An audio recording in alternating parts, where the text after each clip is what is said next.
The watchful eyes of Miriam Watson. Miriam Watson had always been the unofficial sentinel of Maple Street. At 72, she had lived there for more than 4 decades, raising her children and then watching her grandchildren visit during summers. But in the years since her husband's passing, the once lively home had grown quiet, leaving her days long and her nights restless.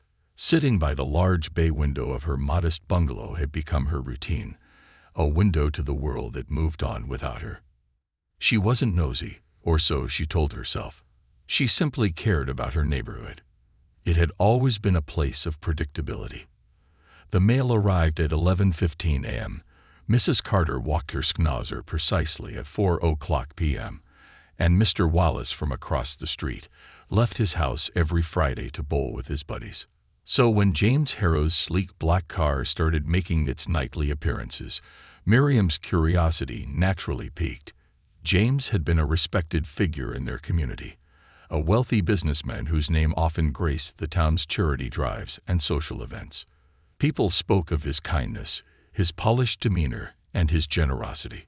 Yet, for all his accolades, James remained distant from the common folk of Brookvale, his mansion on the hill standing as a testament to his otherworldly success. And now here he was, night after night, driving his luxury car into the dilapidated garage at the end of Maple Street.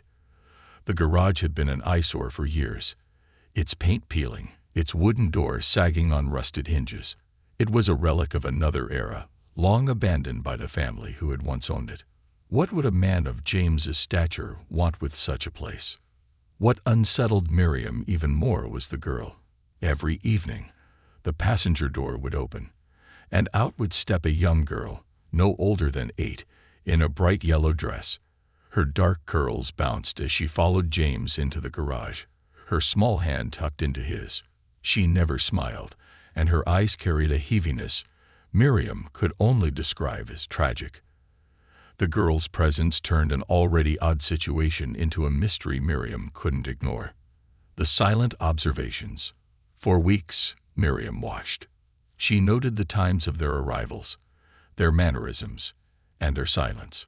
James rarely looked at anyone as he ushered the girl into the garage. His movements were brisk, purposeful. The girl, however, lingered. Her eyes scanned the street, pausing briefly as if searching for something or someone. Miriam thought of calling out to them one evening, but fear held her back. What would she even say? Her neighbors started to notice her increased vigilance. Mrs. Johnson next door mentioned it during their garden chat one afternoon. "Spending more time by the window, are we?" Mrs. Johnson teased, wiping her hands on her apron. Miriam forced a laugh. "Just keeping an eye on things, that's all." "Well, if you're watching for trouble, you're looking in the wrong direction," Mrs. Johnson said, nodding toward the garage. "That man's a saint. He gave my nephew a scholarship last year." Saints don't spend their nights in crumbling garages with little girls, Miriam muttered under her breath after Mrs. Johnson walked away. A flicker of concern. It was one crisp autumn evening, just as the sun dipped below the horizon, that Miriam noticed something different. James's car arrived as usual, but tonight the girl hesitated at the garage door. She turned back to the car, her face etched with fear. James crouched in front of her, speaking softly. Miriam couldn't hear his words, but his hands moved in calming gestures. The girl shook her head, her curls bouncing wildly, before allowing herself to be led inside. Miriam's heart ached at the sight. The girl's reluctance confirmed her suspicions. Something wasn't right. That night, she lay in bed, her thoughts a storm of possibilities. Who was this child? Where were her parents? Was James protecting her, or was he the reason for her sadness? The questions nagged at Miriam until the first rays of dawn seeped through her curtains. Questions and whispers. When Miriam brought up her concerns during the weekly book club meeting at the community center, the reactions were mixed. James Harrow, Tom, the retired postman, said with a laugh, "What's he doing in our neck of the woods? He's got no business here unless he's buying property. He's probably helping someone." Lisa chimed in, balancing her toddler on her lap. That's what he does, isn't it? He's always supporting families in need. Miriam hesitated before voicing her thoughts. But why the secrecy? Why hide in a garage? And the girl? Why does she look so unhappy?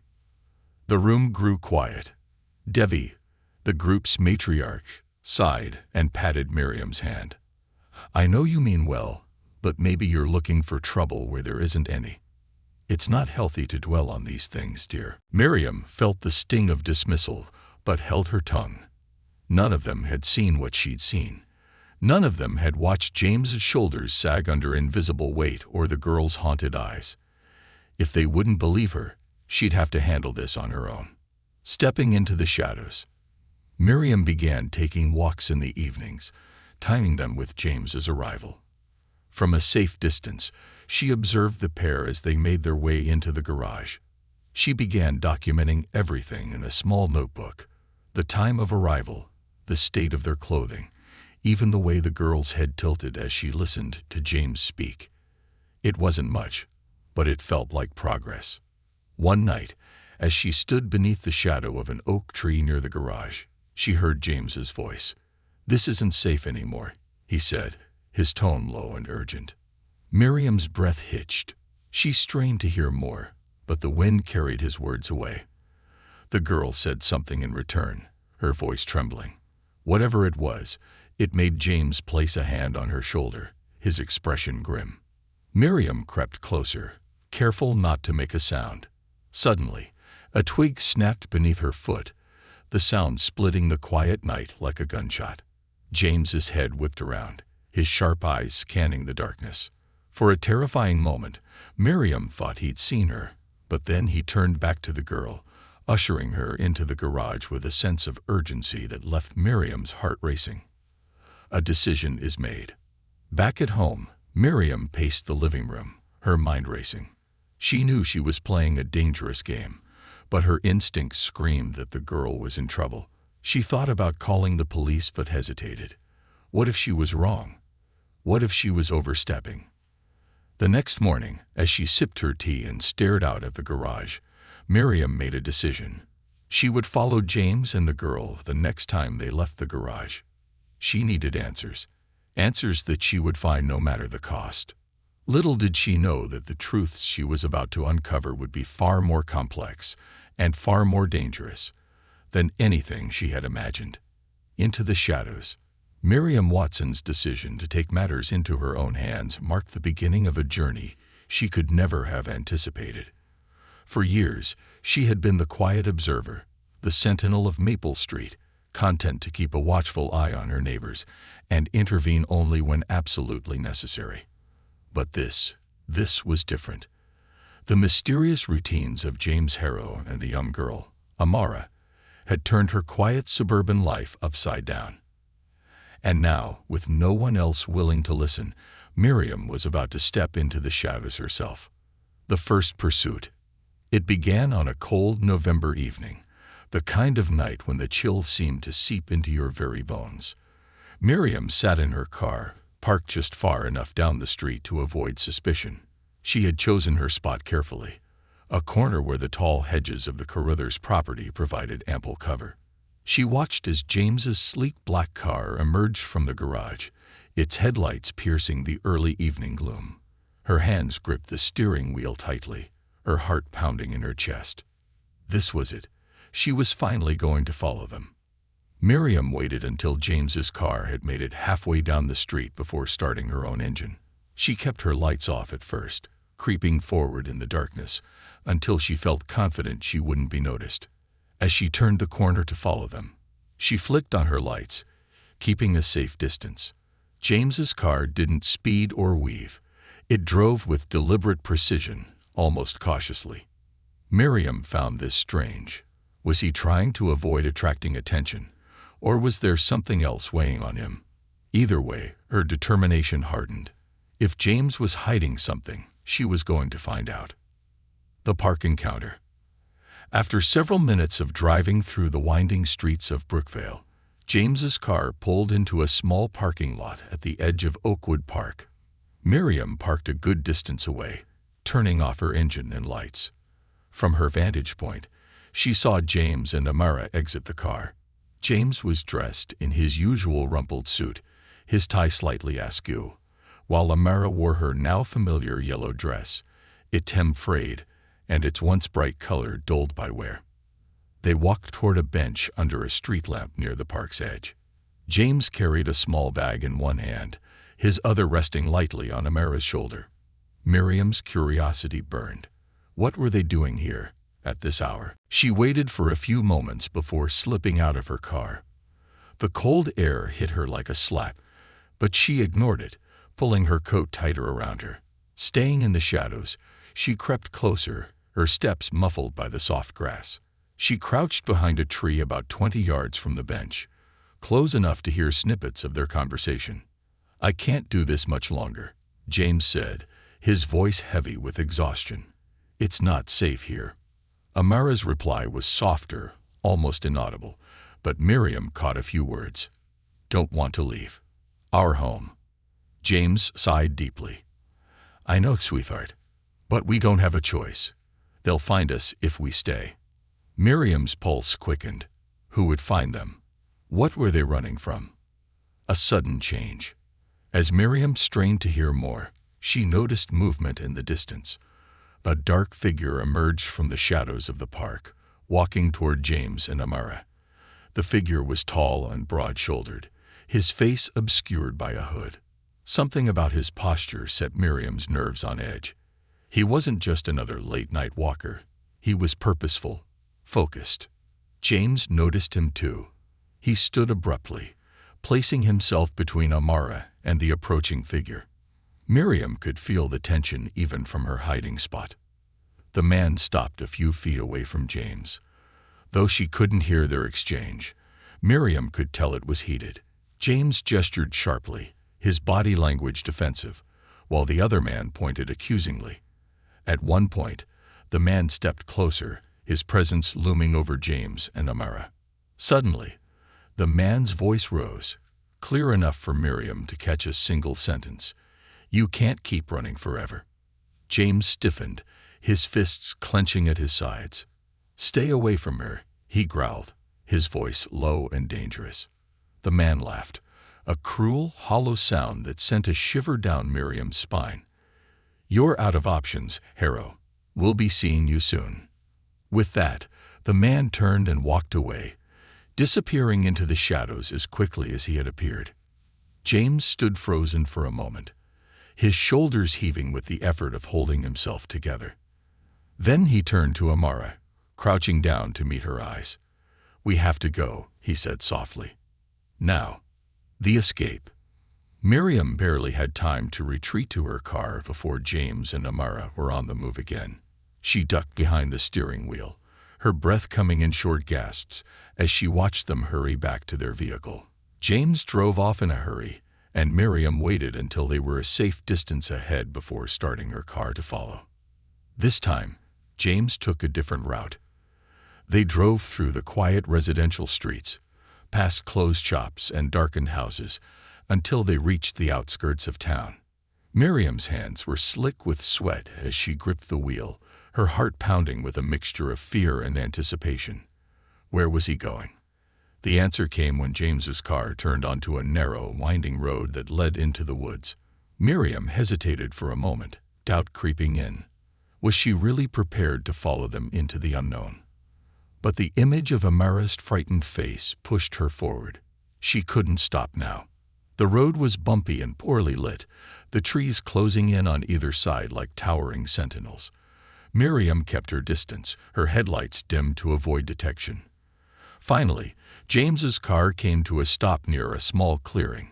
He and Amara got out, carrying a few belongings with them as they made their way to a small cabin hidden among the trees.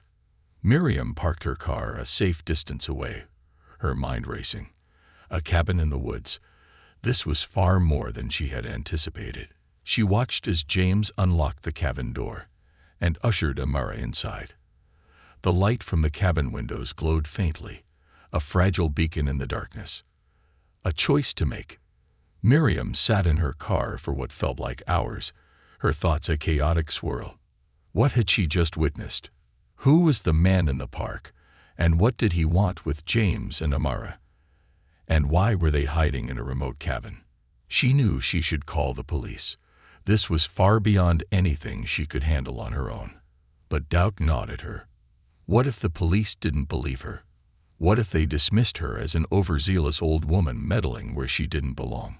Worse, what if involving the authorities put James and Amara in even greater danger? Miriam clenched her fists, torn between her fear of doing too much and her fear of doing too little. Finally, she made a decision. She would wait, watch, and gather more information. If she could find concrete evidence of what was happening, the police would have to take her seriously. As the first rays of dawn broke through the trees, Miriam started her car and drove away, her resolve stronger than ever. She didn't know where this path would lead, but she knew one thing for certain. She wouldn't stop until she uncovered the truth. Secrets within the woods. Miriam Watson's discovery of the remote cabin turned her curiosity into an obsession.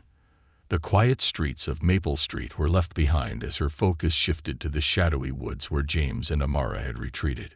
She no longer cared about the whispers of her neighbors or the judgmental glances they cast her way. What mattered now was uncovering the truth. The next morning, after a sleepless night, Miriam brewed a strong cup of coffee and sat at her kitchen table with a notepad.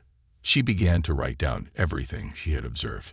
The mysterious visitor at the park, the heated exchange, the cabin hidden deep in the woods. Each detail felt like a puzzle piece, but the bigger picture remained elusive. Miriam wasn't foolish enough to think she could solve this on her own.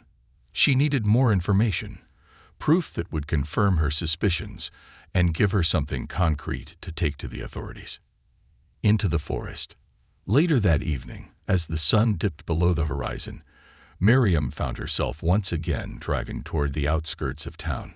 Her old sedan rattled slightly as it bumped along the uneven road that led to the cabin. She had spent the afternoon preparing for this excursion. A pair of binoculars, a flashlight, and a thermos of tea sat in the passenger seat beside her.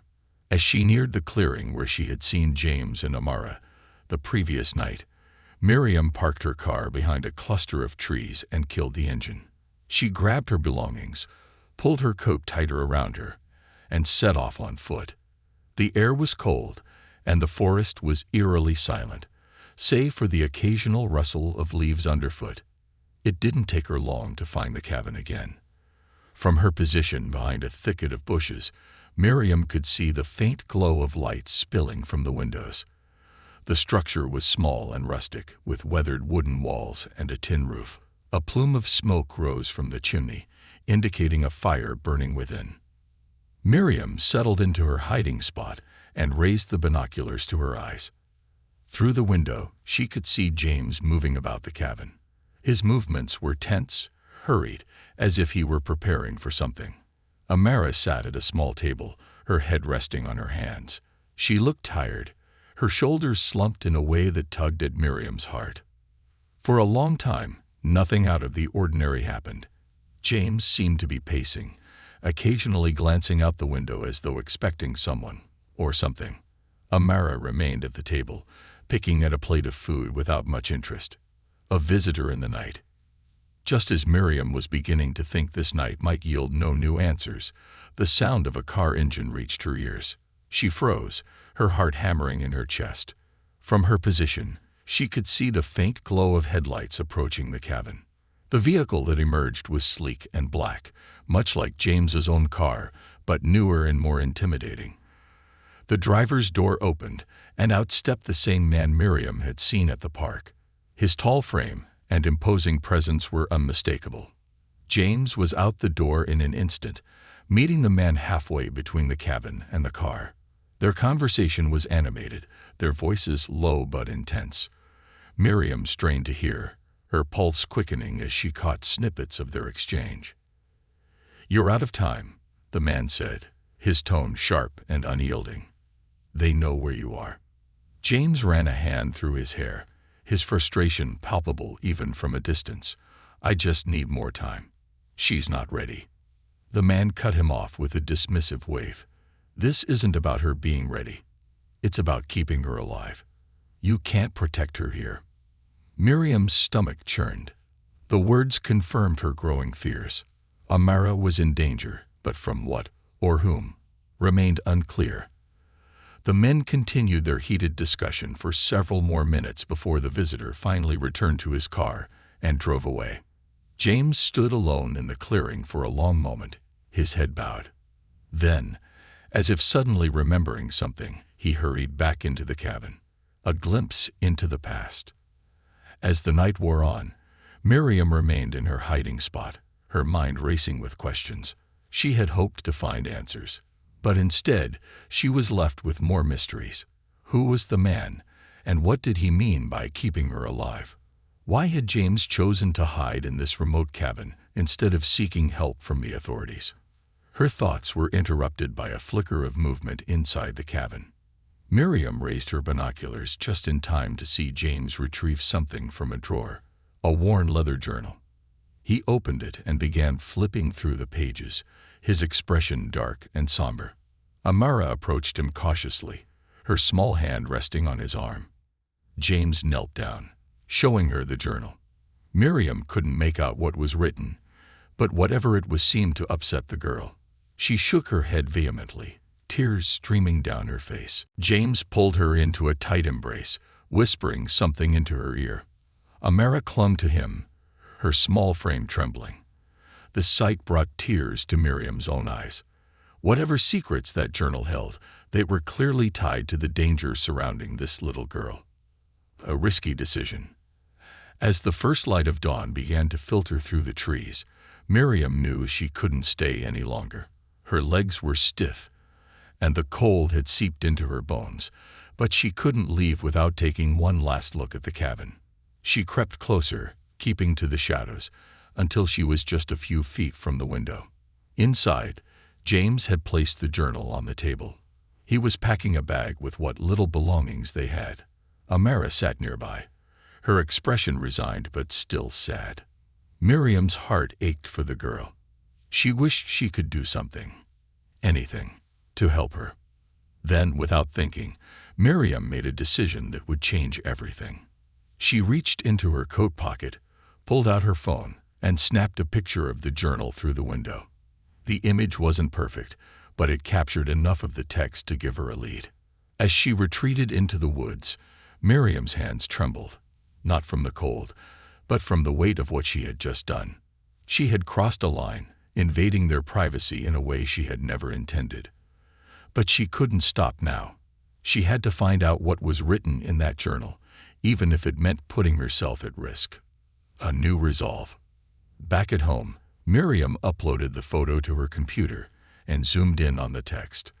The writing was hurried and uneven, as though penned by someone in great distress. Phrases like "safe houses compromised" and "target identified" jumped out at her, sending a chill down her spine. At the bottom of the page was a name, Amara. Next to it were the words "Last Hope." Miriam stared at the screen, her heart pounding. Whatever James was involved in, it was bigger and far more dangerous than she had ever imagined. Amara wasn't just a girl in trouble. She was the key to something much larger. The realization sent a surge of determination through Miriam. She couldn't stop now. She had to protect Amara, even if it meant confronting the danger head-on. Little did Miriam know, the answers she sought would soon come crashing into her quiet life, bringing with them truths that would forever alter her understanding of James, Amara, and her own role in the unfolding story. The unraveling truth. Miriam Watson stared at the cryptic text on her computer screen, her eyes scanning over the hurried scrawl captured in the photo. Words like "safe houses compromised" and "last hope" echoed in her mind, raising more questions than answers. The name Amara stood out in stark clarity, circled multiple times in what appeared to be desperation. What could it mean? And what had James Harrow entangled himself, and this poor child, in? Her fingers hovered over her phone. She could call the police, present the photo, and let them handle this mystery. But a part of her hesitated. What if they didn't believe her? What if she was wrong? and James was simply trying to protect Amara from something no one else could understand. Or worse, what if involving the police put both of them in greater danger? No, she decided. Not yet. First, she needed to understand more. She needed to piece together the truth. Only then could she act. The library connection. The next morning, Miriam headed to the Brookvale Public Library, a modest building nestled between the post office and the community center. It had always been a place of solace for her, a sanctuary of quiet in a noisy world. Today, it would serve a different purpose. Miriam approached the front desk, where a young librarian named Sophie greeted her with a warm smile. Sophie had helped Miriam before during her genealogy research, and Miriam trusted her discretion. "Morning, Mrs. Watson," Sophie said. "What brings you in today?" Miriam hesitated, then leaned in slightly. "I'm looking for information on someone, James Harrow. He's lived in Brookvale for a while, but I'm curious if there's more about his past." Sophie raised an eyebrow, but didn't ask questions.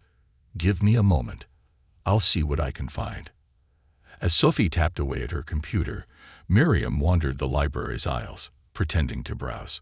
Her mind raced. What was she even hoping to find? Something criminal. A clue to the identity of the man who had visited the cabin.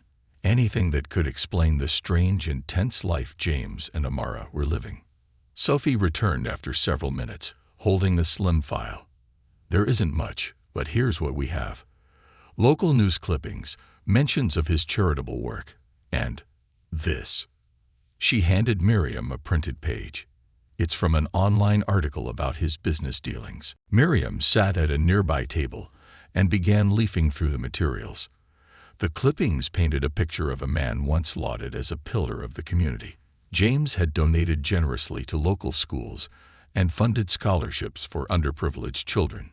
He had been a guest speaker at business conferences and even appeared in a few national publications as a self-made millionaire.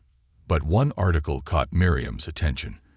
It was from a small investigative blog and suggested that James's success hadn't come without controversy. The author hinted at business rivals who accused James of using underhanded tactics. There were whispers of lawsuits, intimidation, and associates who had disappeared under mysterious circumstances. Miriam's fingers trembled as she read. Could these accusations have any connection to what James was now running from? And if so, how did Amara fit into all of this? The unexpected visitor. That evening, as Miriam sat at her kitchen table reviewing her notes, there was a knock at the door. The sound startled her. It was rare for anyone to visit her unannounced. She rose cautiously, peering through the peephole. To her shock, James Harrow stood on her doorstep, his face drawn and pale. "Mrs. Watson," he said when she opened the door, "we need to talk." For a moment, Miriam was too stunned to respond. James's sudden appearance was the last thing she had expected. His presence felt like a collision of worlds. Her quiet, predictable life, and the dark mystery she had been trying to unravel. "Come in," she said finally, stepping aside to let him enter. James hesitated before crossing the threshold, his sharp eyes scanning the room as if checking for threats. He didn't sit, instead pacing the small living room, his movements agitated. "You've been watching us," he said, his voice a mix of accusation and weariness. Miriam's heart raced. Yes, I have. But only because I'm concerned about the girl. Amara." James stopped pacing and turned to face her, his expression softening slightly. "You're right to be concerned," he said quietly, "but you have no idea what you've gotten yourself into." Miriam's breath caught. "Then tell me," she said, stepping closer. "Help me understand." James ran a hand through his hair, his exhaustion evident. "It's not safe for either of us to have this conversation, but you need to know enough to stay out of it." "Stay out of it," Miriam said, her voice rising. "Do you think I can just turn a blind eye to a child in danger? I've seen her. I've seen you. Something is terribly wrong, and if you don't tell me the truth, I'll have no choice but to go to the police." At the mention of the police, James's expression hardened. "You can't do that," he said sharply. "You'd be putting her in even more danger." "From who?" Miriam demanded. "Who is after her?" James exhaled slowly, as though weighing how much to reveal.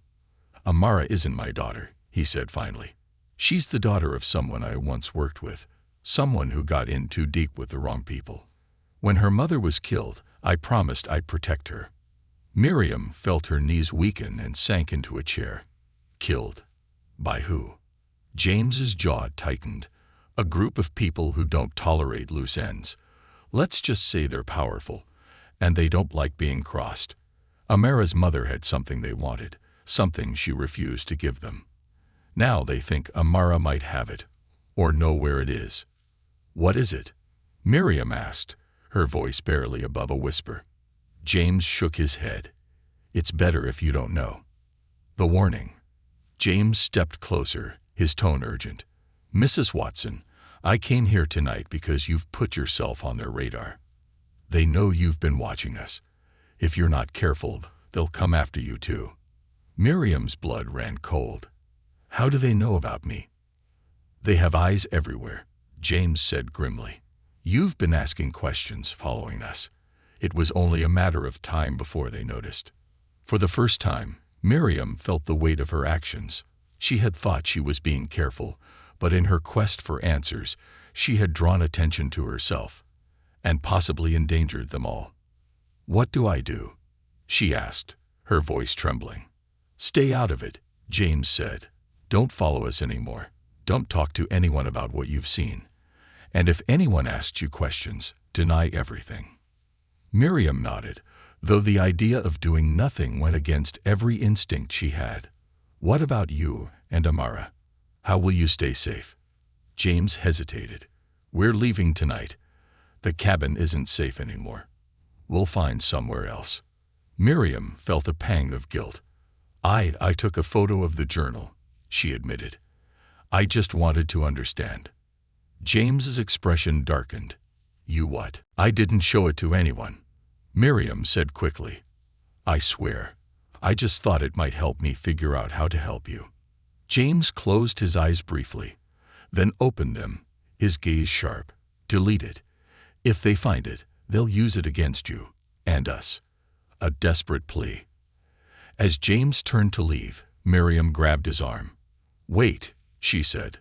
"Please, let me help. There must be something I can do." James hesitated, his eyes softening. "You've already done more than you know," he said. "But this isn't your fight. Just stay safe, for your sake and ours." And with that he was gone, leaving Miriam standing in her living room, her mind racing and her heart heavy. The truth she had sought was more harrowing than she had imagined, but even as she resolved to heed James's warning, she couldn't shake the feeling that her role in this story was far from over. The hunter in the dark.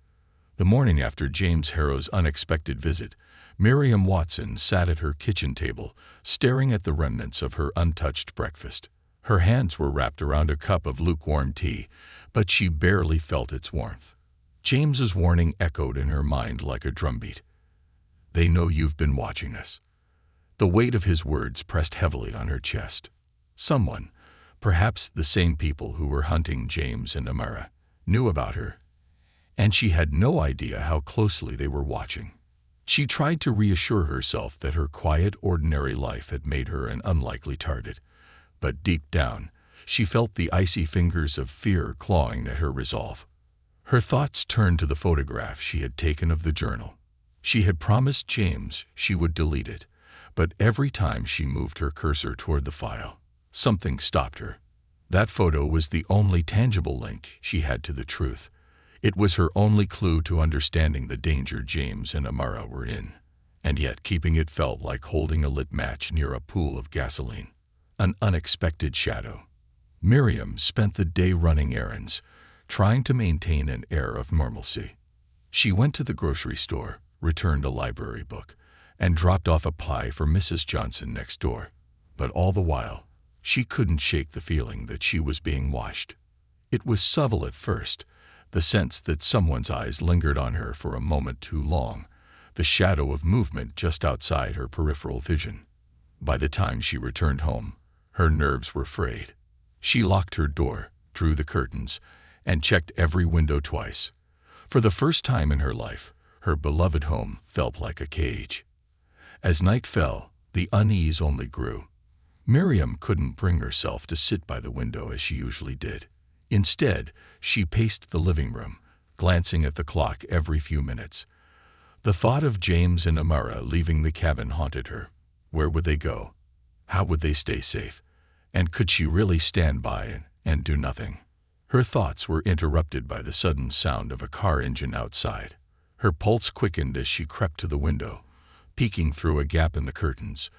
A dark SUV was parked across the street, its engine idling. The windows were tinted, making it impossible to see inside. Miriam's heart pounded. Was it just a coincidence? A random car parked on a quiet street? Or was this the shadow James had warned her about? A daring move. Miriam couldn't sleep that night. Every creak of the house, every rustle of leaves outside, sent her heart racing. She lay awake, clutching her phone, debating whether to call the police. But what would she tell them? That a car had parked across the street, that she was feeling paranoid. It wasn't enough. By 3 a.m., exhaustion and frustration got the better of her. She decided to act. Grabbing her coat and flashlight, Miriam slipped out the back door. The air was cold and still, and the only sound was the crunch of frost beneath her boots.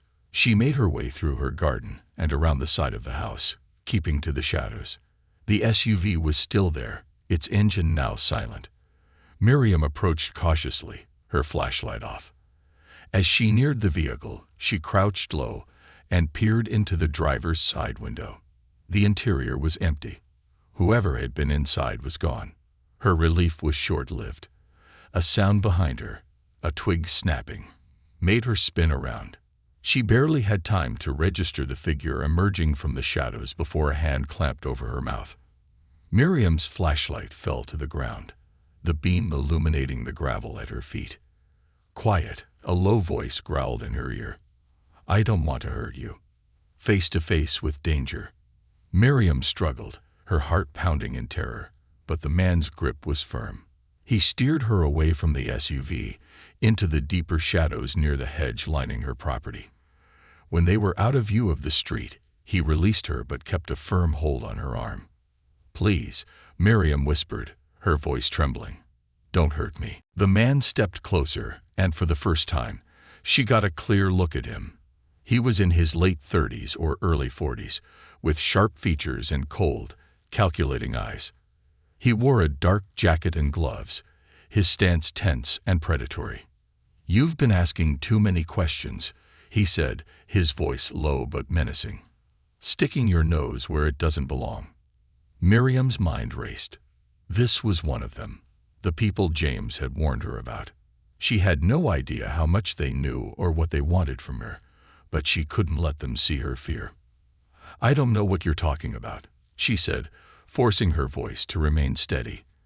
"I'm just an old woman trying to look out for her neighbors." The man smirked. "You think I don't know about the cabin? About the photo you took?" He leaned closer, his eyes narrowing. "You're not as invisible as you think, Mrs. Watson." Miriam's breath caught. If they knew about the photo, they might know about her conversation with James. She realized she had to tread carefully. "What do you want from me?" she asked, her voice barely above a whisper. "Stay out of it," the man said, his tone leaving no room for argument. "Forget what you've seen. Forget about James Harrow. And if you don't..." He let the threat hang in the air, unspoken but clear. A ticking clock. The man released her arm and disappeared into the shadows, leaving Miriam trembling in the cold night air. She stood frozen for several moments, her mind a whirlwind of fear and confusion. When she finally found the strength to move, she retrieved her flashlight and stumbled back into the house, locking the door behind her. She spent the rest of the night sitting in her living room, a blanket wrapped tightly around her shoulders. Sleep was out of the question. Her thoughts kept returning to the man's warning and the growing realization that she was in over her head. By dawn, Miriam had made up her mind. She couldn't ignore this any longer. She couldn't let fear paralyze her. James and Amara were still out there, running from people who seemed capable of anything. And now, those same people had turned their attention to her. Miriam reached for her phone and began to dial a number she hadn't used in years. Detective David Mullen, a retired police officer and an old friend of her late husband. If anyone could help her make sense of this mess, it was him. As the phone rang, Miriam steeled herself for the conversation ahead. She knew she was stepping into dangerous territory, but she also knew one thing with absolute certainty: she couldn't turn back now. The reckoning. The morning sun had barely crept over the horizon when Miriam Watson finished her phone call with Detective David Mullen. Her hands trembled as she set the phone down, but her resolve remained firm. She had told him everything. About James, Amara, the strange journal, and the threatening man who had confronted her in the dead of night. David, a gruff but kind-hearted man who had served as her late husband's closest friend, had listened without interrupting. When she finished, his voice was steady but urgent. "I'll look into this, Miriam," he had said. "But you need to be careful. These kinds of people don't play by the rules. Don't go anywhere alone, and don't let anyone else know what you've told me." Miriam agreed, though the warning did little to calm her nerves. The events of the past few days had turned her world upside down. She had always prided herself on her vigilance, on her ability to notice the small details of life on Maple Street.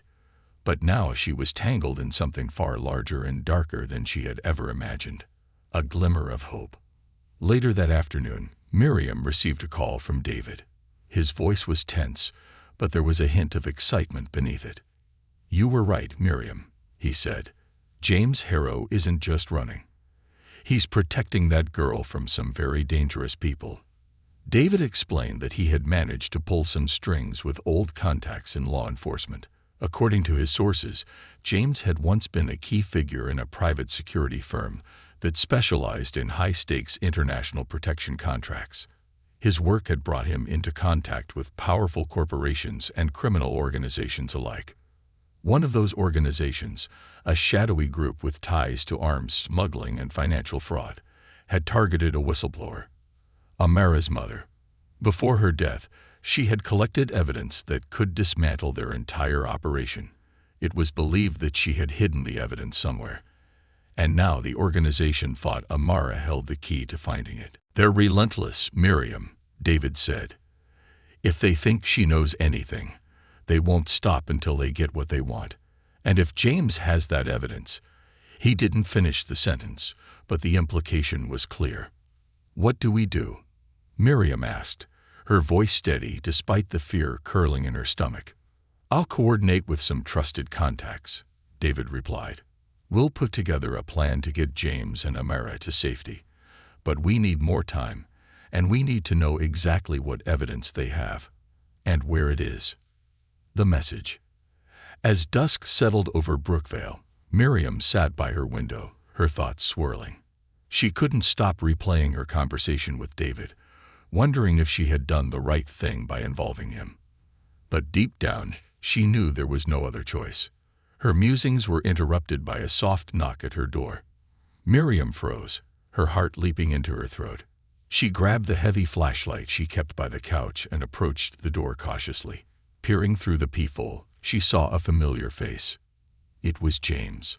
She opened the door to find him standing there, his expression grim. His suit was rumpled, and his eyes were bloodshot, but he carried himself with the same quiet determination she had always noticed. "We need your help," he said without preamble. Miriam stepped aside, motioning for him to come in. As he entered, she noticed Amara trailing behind him, clutching a small backpack and looking as if she hadn't slept in days. Her yellow dress was gone, replaced by a plain sweatshirt and jeans that made her look even smaller. "What's happened?" Miriam asked, closing the door behind them. "They're closing in," James said, his voice tight. "They know where the cabin is. We barely got out before they showed up. Amara looked up at Miriam, her eyes wide and fearful. He said you could help, she whispered. Miriam's heart broke at the sight of the frightened girl. She knelt down, meeting Amara's gaze. Of course I'll help, sweetheart, she said softly. We'll figure this out together. The plan. Over the next hour, James explained what little he could. He confirmed much of what David had told her about Amara's mother, the evidence she had hidden, and the organization hunting them. The journal, he revealed, contained clues to the location of the evidence, though he hadn't deciphered them all yet. They're desperate, James said. If they get their hands on her, they'll do whatever it takes to force the truth out of her, or use her as leverage against me. Miriam shuddered at the thought. What do we need to do? James hesitated. There's a safe house, he said. A place I trust. But it's several hours away, and the roads are being washed. We'll need a distraction, something to draw their attention while we get Amara out of town. Miriam's mind raced. I can be the distraction, she said firmly. James frowned. No, it's too dangerous. I've been in danger since the moment I started watching your garage, Miriam replied. If I can help keep her safe, it's worth it. James stared at her for a long moment before nodding reluctantly. All right, but you'll need to be careful. They won't hesitate to come after you if they think you know something. The execution. The plan was simple in theory, but nerve-wracking in execution. That night, Miriam took James's car and drove it toward a neighboring town, deliberately choosing a route with high visibility. She kept her headlights on and her speed steady, knowing she was drawing attention. It didn't take long for her to notice a black SUV following her. Her pulse quickened, but she forced herself to remain calm. She drove to a crowded gas station and parked, pretending to fill the tank while keeping an eye on her pursuers. The SUV stopped at a distance, its occupants clearly watching her. Meanwhile, James and Amara slipped away in Miriam's old sedan, taking back roads that would lead them to the safe house. Miriam prayed they would reach their destination before anyone realized the decoy had no passengers. The final stand. Miriam lingered at the gas station as long as she could, buying snacks and chatting with the cashier to maintain the illusion of normalcy. But eventually, she had to leave. As she pulled back onto the road, the SUV followed her again. She led them on a winding route, trying to buy as much time as possible for James and Amara. Finally, as the SUV began closing in, Miriam pulled into the parking lot of a police station. The sudden appearance of uniformed officers seemed to spook the pursuers, and they drove off before Miriam could catch their license plate. She stayed at the station for another hour, pretending to file a report about a suspicious vehicle. By the time she left, the roads were quiet and her nerves were frayed. A new dawn. The next morning, Miriam received a call from James. His voice was filled with relief. "We made it," he said. "Amara's safe." Miriam exhaled, tears streaming down her face. For the first time in weeks, she felt a sense of peace. She had done her part, and Amara was finally beyond the reach of those who sought to harm her. As Miriam sat by her window that evening, watching the quiet street outside, she realized her world had changed. She was no longer just the observer, the quiet sentinel of Maple Street. She had stepped into the shadows and emerged stronger for it. And though the danger was far from over, she knew one thing for certain. She would never stop fighting for what was right. Not for Amara, not for James, and not for herself.